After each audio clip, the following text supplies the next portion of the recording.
Class 10-এর ছাত্রছাত্রীদের আমার চ্যানেলে ওয়েলকাম জানাচ্ছি। তোমাদের অনেকেরই প্রথম পর্যায়ের যে বিদ্যালয়ের পরীক্ষাগুলি সেগুলি হয়ে গেছে, কিন্তু এরকম তো নয় যে এই চ্যাপ্টারগুলো তোমাদের আর পড়তে হবে না। সুতরাং পুরো বইটাই তোমাদের দশম শ্রেণীর জন্য ভালোভাবে তৈরি করতে হবে। আমি তোমাদের যে ইতিহাসের সেকেন্ড চ্যাপ্টারটা শুরু করেছিলাম, দুটি পর্ব তার ইতিমধ্যে আমি ভিডিও করেছি। এটি শেষাংশ, যেখানে 19 শতকে বাংলায় যে ধর্ম সংস্কার আন্দোলন সেইটা নিয়ে আলোচনা করব। দেখো, 19 শতকে আমরা দেখতে পাচ্ছি যে সেই সময় যেহেতু বাংলার হিন্দু সমাজ ছিল একেবারে কুসংস্কারাচ্ছন্ন, ধর্মীয় ভেদাভেদ, একই ধর্মের মানুষের মধ্যে উঁচু জাত নিচু জাত, এই যে জাতের বৈষম্য, বর্ণ বৈষম্য খুব প্রকট হয়ে উঠেছিল, যেটা একটা সুস্থ সুন্দর সমাজের জন্য একেবারেই যেটা কাম্য নয়। তো সেই রকম যে পরিস্থিতি, সেই সময় ধর্ম সংস্কার সাধন অর্থাৎ মানুষের ধর্মীয় জীবনের মধ্যে যে পরিবর্তন আনা প্রয়োজন তা অনুভব করেছিলেন বেশ কিছু মনীষী এবং মহাপুরুষ। তো তাদের মধ্যে যেমন শ্রীরামকৃষ্ণদেব, তারপরে আমরা ব্রাহ্ম সমাজের কথা বলতে পারি, যারা ব্রাহ্ম আন্দোলন গড়ে তুলেছিলেন। এই সমস্ত মানুষেরা তখন ধর্মের সংস্কার সাধন করার জন্য অগ্রণী ভূমিকা নেয়, কারণ মানুষের জীবনে তখন শুধু আচার বিচার, তারপরে ছোঁয়াছুঁয়ি, মানে উচ্চ শ্রেণীর ব্রাহ্মণ মানুষেরা নিচু বর্ণের মানুষদের ছায়া পর্যন্ত মারাবে না, এই যে ধরনের মানসিকতা, নিচু জাতের মানুষের ঘরে জল গ্রহণ করবে না, তাদের স্পর্শ করবে না, এবং সমাজের প্রত্যেকটা স্তরে স্তরে এই জিনিসগুলো সেই রোগের মতন, সংক্রামক ব্যাধির মতন একেবারে ছড়িয়ে পড়েছিল। ফলে মানুষে মানুষে একটা ভেদাভেদ তৈরি হচ্ছিল, এবং মানুষ নিয়েই তো সমাজ। সেই সমাজে যদি মানুষে মানুষে ভেদাভেদ তৈরি হয়ে যায়, মানুষের মধ্যে যদি সবসময় এই ধরনের মনোভাব কাজ করতে থাকে যে ও আলাদা আমি আলাদা, অর্থাৎ কোনো একতা যদি গড়ে না ওঠে, তাহলে সমাজকে অগ্রগতির পথে নিয়ে যাওয়া যায় না। তো যাই হোক, তো এক্ষেত্রে আমরা দেখি আরেকটাও বিশেষ এখানে আরেকটাও প্রভাব রয়েছে, সেটা হচ্ছে খ্রিস্টান ধর্মের একটা প্রভাব। সেটা হচ্ছে যে খ্রিস্টান মিশনারিরা ইংরেজদের সঙ্গে আমাদের দেশে তারা প্রবেশ করতে শুরু করে, এবং তারা এসে এখানে তাদের যে ধর্ম সেটা প্রচার করতে থাকে, এবং আমাদের সাধারণ মানুষেরা তারা বিশেষভাবে ওই খ্রিস্টান ধর্মের প্রতি আকৃষ্ট হয়। তার কারণ হচ্ছে, মনে করো কোনো হিন্দু ধর্মেরই মানুষ, কিন্তু সে ব্রাহ্মণ নয়, সে শূদ্র, সেই কারণে তার সমাজেই সে অবহেলিত, তার ধর্মের লোকেরাই তাকে অবহেলা করছে। তখন তার মনের মধ্যে এই প্রতিক্রিয়া হয়েছে যে তার থেকে তো ভালো আমি খ্রিস্টান ধর্ম গ্রহণ করলে সমাজে আমার একটু মান বাড়বে, সম্মান বাড়বে, আমি একটু ভালোভাবে বাঁচতে পারবো। এই কারণে মানুষ তখন প্রচুর খ্রিস্টান ধর্ম গ্রহণ করতে আরম্ভ করে দেয়। এছাড়া তো বৈষ্ণব ধর্ম এই সমস্ত ছিলই, আসতেই শুরু করে। তো তখন যারা হিন্দু ধর্মের মানুষ, তাদের মধ্যে একটা ভয় আরম্ভ হয়ে যায় যে এইভাবে যদি হিন্দু ধর্ম থেকে মানুষ বিচ্ছিন্ন হয়ে নতুন নতুন ধর্ম গ্রহণ করতে শুরু করে, তাহলে হিন্দু ধর্মের যে ঐতিহ্য, হিন্দু ধর্মের যে একটা অস্তিত্ব, সেটা আবার নষ্ট হয়ে যেতে পারে। তাই তারা তখন কিছু মানুষ এগিয়ে আসেন যে না, আমাদের ধর্মকে সংস্কার সাধন করতে হবে, অর্থাৎ শুদ্ধিকরণ, যেটাকে আমরা বলি, ভুল ত্রুটি এগুলোকে বাদ দিতে হবে।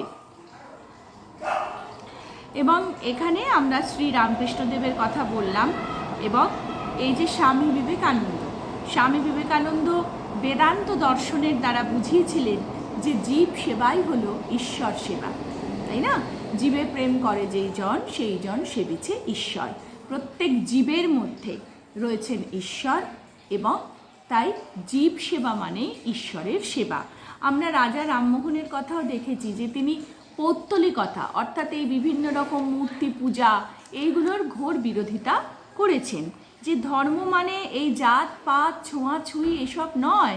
ধর্ম যা মানুষ ধারণ করে, মানুষের আদর্শ যা নিয়ে মানুষ এগিয়ে চলে, এবং আসল ধর্ম হলো মানবতার ধর্ম। আমরা মানুষ, এইটাই হলো আমাদের প্রকৃত ধর্ম।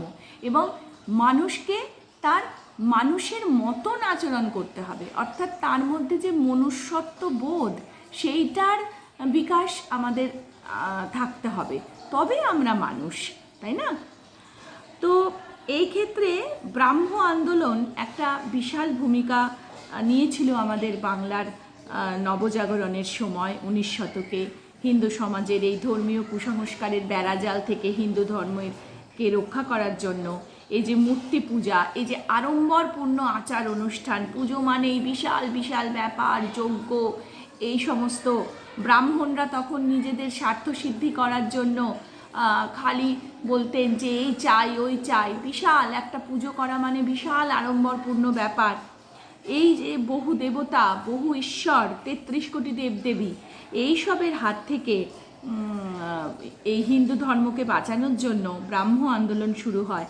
এবং এখানে আমরা অবশ্যই রামমোহন রায়ের কথা বলবো, যিনি এক ঈশ্বরের কথা বলেছেন, যে ঈশ্বর একজনই, তার এক ঈশ্বর একটাই হয়, এবং সেই ঈশ্বরের শক্তিতেই এই গোটা জগৎ সংসারের সৃষ্টি হয়েছে। এবং এই যে প্রকৃতি, এই যে জীব, এই যে সৃষ্টির মধ্যেই তো স্রষ্টাকে আমরা পাই, তাই না?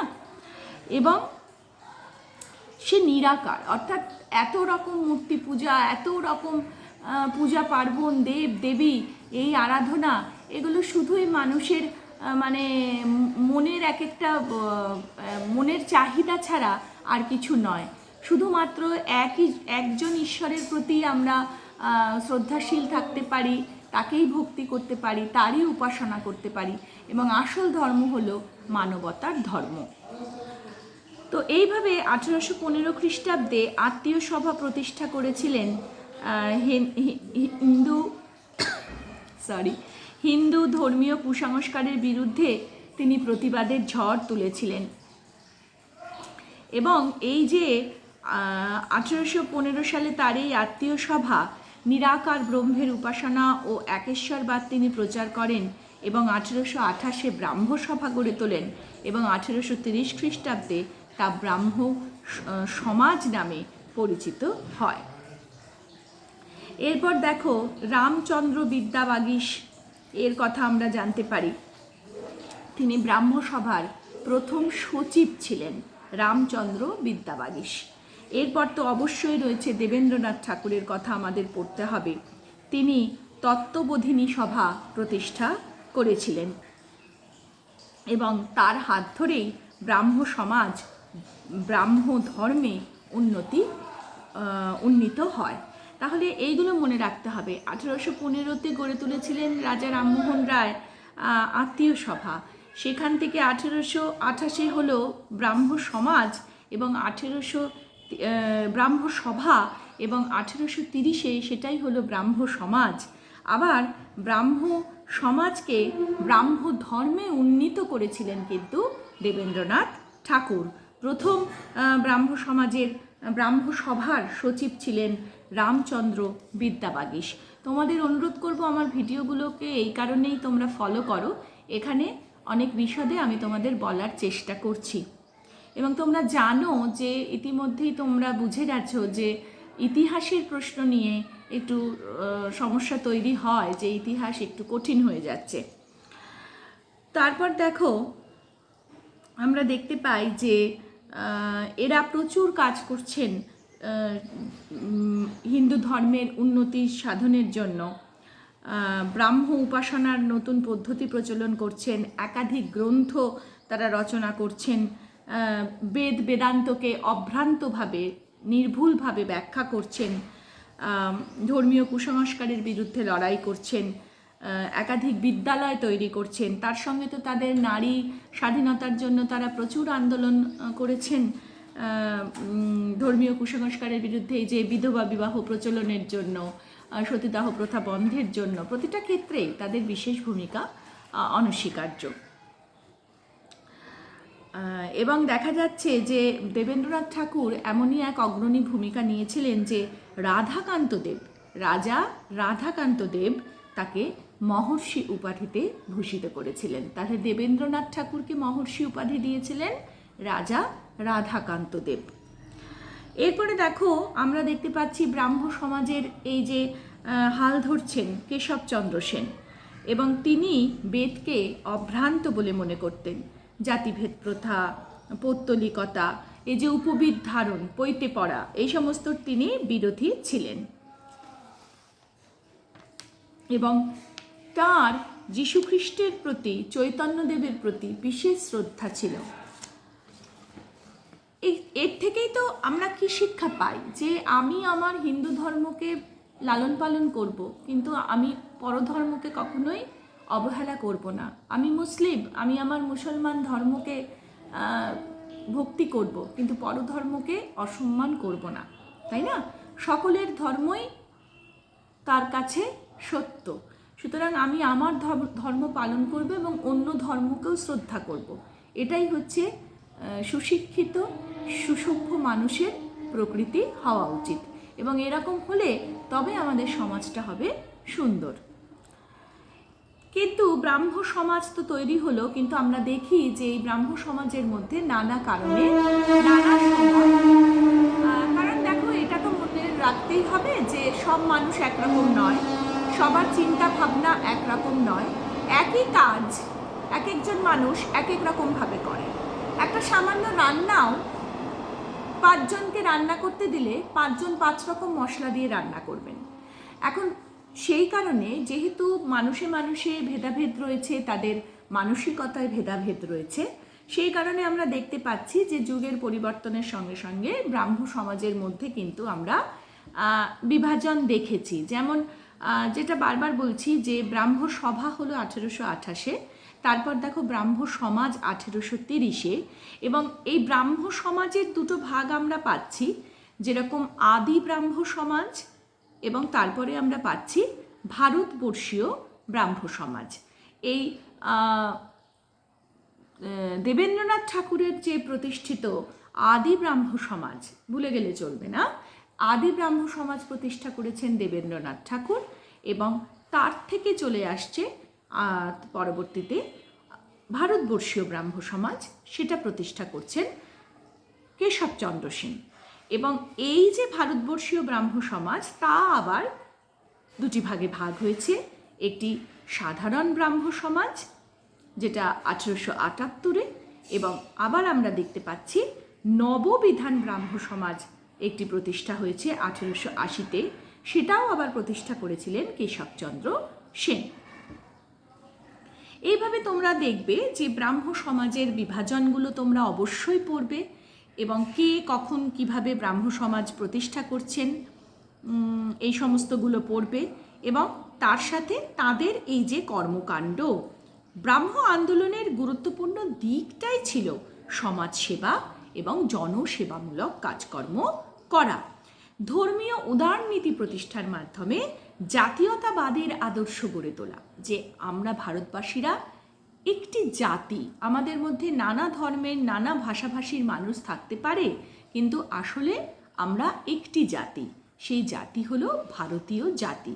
এইভাবে দেশপ্রেমের সঞ্চার ঘটানো এবং সেটাকে জাতীয়তাবাদের দিকে, স্বাধীনতা আন্দোলনের দিকে নিয়ে যাওয়া, এই কাজটা কিন্তু করেছেন ব্রাহ্ম আন্দোলনকারীরা বা ব্রাহ্ম সমাজ। তো এবং তারা কিন্তু পাশ্চাত্য ভাবধারার দ্বারা বিশেষভাবে তারা প্রভাবিত ছিল। ইংরেজি শিক্ষা গ্রহণ, নারী জাতির মধ্যে সেই শিক্ষার প্রচলন, তারপরে পাশ্চাত্য শিক্ষাকে গভীরভাবে গ্রহণ, তার আলোচনা, এগুলোকে তারা ভীষণ গুরুত্ব দিয়েছেন। যে কেন আমরা বিদেশি সভ্যতার যেটা ভালো দিক সেটা গ্রহণ করব না? অবশ্যই করব। যেমন রবীন্দ্রনাথ সবসময় সাধুবাদ জানিয়েছিলেন। কিন্তু নিজেদের ঐতিহ্য, নিজেদের সংস্কৃতি, নিজেদের বাংলা, নিজেদের বেদ উপনিষদ, নিজেদের ধর্ম সব কিছুকে বিসর্জন দিয়ে নয়। এরপরে আমরা যার কথা বলবো তিনি শ্রী রামকৃষ্ণদেব পরমহংস। তিনি বলা হয় যে কোনোদিনও বিদ্যালয়ে গেলেন না, পুঁথিগত বিদ্যা নেই, বড় বড় ডিগ্রি নেই, তবুও তার মতো দার্শনিক বোধহয় খুব কম আছে। তিনি এই রকম সর্বধর্ম সমন্বয়ের কথা বললেন যে হ্যাঁ, ধর্ম অনেক রকম থাকতে পারে, সনাতন কাল থেকে, আদিকাল থেকে নানা ধর্মের সৃষ্টি হয়েছে, সেগুলোকে আমরা বাতিল করতে পারি না, অবশ্যই সেইগুলোকে আমরা ধারণ করে চলব, কিন্তু মনে রাখতে হবে যে সব ধর্মের মধ্যে একটা সমন্বয় থাকতে হবে, মিলন থাকতে হবে। এটাই তো ভারতের বৈশিষ্ট্য। এবং সেই মিলন ঘটানো, রামকৃষ্ণের মতে সেই মিলন ঘটানো তো খুব কঠিন কাজ কিছু নয়, কারণ ধর্ম সর্বশেষে প্রত্যেকটা ধর্ম একই কথা বলে, সেটা হচ্ছে মানবতার কথা। সে তুমি বেদ উপনিষদ পাঠ করো, গীতা পাঠ করো, তুমি কোরআন পাঠ করো, তুমি বাইবেল পাঠ করো, সব জায়গাতেই বলা হয়েছে মানুষের প্রতি মানুষের যে প্রেম, মানুষের মধ্যেই ঈশ্বরের বাস, এই সবগুলোকে মেনে নেওয়া, এই সবগুলোকে বিশ্বাস করাই হচ্ছে প্রকৃত ধর্ম। তিনি বলছেন যত মত তত পথ, অনেক নানা মুনি নানা মত এবং নানাজন নানা রাস্তার কথা বলবে, কিন্তু গন্তব্যস্থল আমাদের একটাই, সেটা হচ্ছে ঈশ্বরের পথ। এইভাবে অনেক ছোট ছোট গল্পের মধ্যে দিয়ে খুব সাধারণ, খুব যাতে সব মানুষ ওই বড় বড় বিদ্যালয়ে, স্কুল কলেজের, বিশ্ববিদ্যালয়ের ডিগ্রি থাকতে হবে, খুব বিদ্বান বুদ্ধিমান হলে তবে সেই ফিলোসফি, সেই দর্শনকে বোঝা যাবে, এমনটা নয়। তিনি সাধারণ বক্তব্যের মাধ্যমে, গল্পের মাধ্যমে তিনি সকলের মধ্যে সেই দর্শনকে ছড়িয়ে দিয়েছিলেন। এই যে অত্যন্ত সাধারণের মতন হয়ে থেকে অত্যন্ত সাধারণভাবে বলে খুব গভীর গুরুত্বপূর্ণ কথা বুঝিয়ে দেওয়া, এই জন্যেই রামকৃষ্ণ আমাদের কাছে সর্বধর্ম সমন্বয় সাধনের জগতে একটি সর্বশ্রেষ্ঠ নাম। তারপরে তো অবশ্যই আমরা স্বামী বিবেকানন্দের কথা বলবো, যিনি বেদান্তকে পাঠ করলেন এবং সঠিকভাবে যার ব্যাখ্যা করলেন এবং বললেন যে ভালো করে বোঝো, আমাদের শাস্ত্রে, আমাদের আদি বেদ উপনিষদে মানুষে মানুষে ভেদাভেদের কথা, জাতপাত নিয়ে এক শ্রেণীর মানুষ আরেক শ্রেণীর মানুষকে দূরে ঠেলে দেবে, সমাজে বিভেদ, বৈষম্য, ভাগাভাগি তৈরি করবে, এরকম কথা কোথাও বলা নেই। এবং ওই যে জহুরি জহর চেনে, রামকৃষ্ণ ঠিক চিনে নিয়েছিলেন যে বিবেকানন্দই হতে পারেন তার প্রকৃত প্রধান শিষ্য। এবং সেই কারণে ধর্ম মহাসম্মেলন যখন হলো বিদেশে শিকাগোতে, সেখানে চলে গেলেন বিবেকানন্দ এবং আমাদের হিন্দু ধর্মের যে গরিমা, যে গৌরব, যা ভুলুণ্ঠিত করে দিয়েছিলেন স্বার্থান্বেষী কিছু মানুষ, তথাকথিত ব্রাহ্মণ সমাজের স্বার্থান্বেষী কিছু মানুষ, সেইটাকে আবার তিনি পুনরুদ্ধার করলেন। তো অবশ্যই বিবেকানন্দের ধর্ম সংস্কারের যে অভিমুখ, যে আলোচনা, সেটা তোমরা অবশ্যই পাঠ করবে। এবং সেই সঙ্গে চলে আসছে নবজাগরণ। এই যে বাংলার নবজাগরণ, রেনেসাঁস ফরাসি শব্দ, যার অর্থই হলো নবজাগরণ, অর্থাৎ সমাজে অনেক বছর ধরে চলতে চলতে চলতে চলতে হয়তো সেরকমভাবে ধোয়া মোছা না করলে যেরকম ধুলো ময়লা পড়ে, সংস্কার সাধন হচ্ছে সেই ধুলো ময়লাকে সরিয়ে দাও এবং প্রকৃত সত্যকে উদ্ঘাটন করে সামনে নিয়ে এসো, নতুনভাবে চিন্তাভাবনা শুরু করো, যুগোপযোগী চিন্তাভাবনা শুরু করো, নিজেদেরকে আরও অগ্রগতির পথে নিয়ে যাও। এই তো নবজাগরণ। তো পাশ্চাত্যে সেই নবজাগরণ আগেই শুরু হয়ে গিয়েছিল এবং তার পরবর্তীকালে আমরা দেখতে পাই আমাদের বাংলায় সেই নবজাগরণ শুরু হয়েছে। এবং বাঙালিদের না একটা কথায় খুব, এখন আর চলে না কোনো কিছুই, আগে খুব বলা হতো যে বাঙালির দ্বারা ব্যবসাটা হয় না, কিন্তু একটা কথা গোটা ভারতের লোক স্বীকার করতেন যে শিক্ষা, সংস্কৃতি, এই সমস্ততে বাংলা সব সময় অগ্রণী ভূমিকা নিয়েছে এবং বাংলার ঐতিহ্য মানে কোনো কথা হবে না। তো সেই রকম নবজাগরণও এই বাংলাকে দিয়ে শুরু হলো। যদিও কোনো কিছুই তো সমালোচনার ঊর্ধ্বে হয় না। আমাদের বাংলার নবজাগরণকে নিয়েও সমালোচনা করা হয়েছে, বলা হয়েছে যে এই বাংলার নবজাগরণ তো শুধু শিক্ষিত মানুষের মধ্যেই সীমাবদ্ধ ছিল, গ্রামান্তরে প্রত্যন্ত অঞ্চলগুলোতে সেইভাবে ছড়িয়ে পড়তে পারেনি। কিন্তু ধীরে ধীরে এই যে যত শিক্ষার প্রসার ঘটেছে, বিদ্যালয়গুলো গড়ে উঠেছে, বইয়ের প্রকাশনা বেড়েছে, বই অনুবাদ হয়েছে, বই তৈরি হয়েছে, বই লেখা হয়েছে, বই ছাপা হয়েছে, মানুষের হাতে হাতে পত্রপত্রিকার মাধ্যমে, সংবাদপত্রের মাধ্যমে, পুস্তকের আকারে সেই লেখাগুলো পৌঁছেছে, তত কিন্তু সেই প্রত্যন্ত অঞ্চল বা গ্রাম থেকে গ্রামান্তরে সাধারণ মানুষের মধ্যেও নবজাগরণের ছোঁয়া কিন্তু লেগেছে। এই যেমন দেখো, ডক্টর অশোক মিত্র 1951 খ্রিস্টাব্দে আদমশুমারি রিপোর্টে সর্বপ্রথম বাংলার এই বৌদ্ধিক ও সাংস্কৃতিক জাগরণকে তথাকথিত নবজাগরণ বলেছেন। এর ফলে ভারতের শিল্প বাণিজ্যে কোনো বিকাশ বা উন্নতি হয়নি বলা হয়েছে। এই মতের সমর্থন ছিলেন ঐতিহাসিক সুপ্রকাশ রায়, ডক্টর বরুণ দে প্রমুখ। আবার পণ্ডিত বিনয় ঘোষের মতে এটি একটি মিথ বা অতিকথা, সেরকম কিছুই হয়নি। বাংলার নবজাগরণের স্রষ্টা কারা সেই নিয়েও বিতর্ক আছে। বিতর্ক তো সব জায়গাতেই থাকবে। যেমন ডক্টর রমেশচন্দ্র মজুমদার কোনো ব্যক্তি বিশেষকে নবজাগরণের স্রষ্টা, যে ইনিই নবজাগরণ শুরু করলেন, এরকম বলতে নারাজ। তিনি মনে করেন যে পাশ্চাত্য শিক্ষার হাত ধরেই নবজাগরণ হয়েছিল, এবং অধ্যাপক অনিল শীল এই নবজাগরণকে এলিটিস্ট আন্দোলন বলেছেন, অর্থাৎ শুধু শিক্ষিত সমাজের মধ্যে যারা পাশ্চাত্য ভাবধারায় গ্রহণ করে নিয়েছিলেন তাদের মধ্যেই সীমাবদ্ধ ছিল। এইভাবে নবজাগরণের সীমাবদ্ধতা নিয়ে আলোচনা হয়েছে যে নবজাগরণ তো পিছিয়ে পড়া হিন্দু সমাজের, নিম্নবর্ণের মধ্যে, কৃষক সমাজের মধ্যে সেরকম কোনো প্রভাব ফেলতে পারেনি। কিন্তু এটা তো ঠিকই যে নবজাগরণ ঘটেছিল, এবং হয়তো যে সময়ে এই ঐতিহাসিকরা আলোচনা করেছেন সেই সময়ে এই নবজাগরণের প্রভাব নিম্নবর্ণ, দরিদ্র শ্রেণীর, প্রত্যন্ত অঞ্চলের মানুষের মধ্যে পৌঁছায়নি।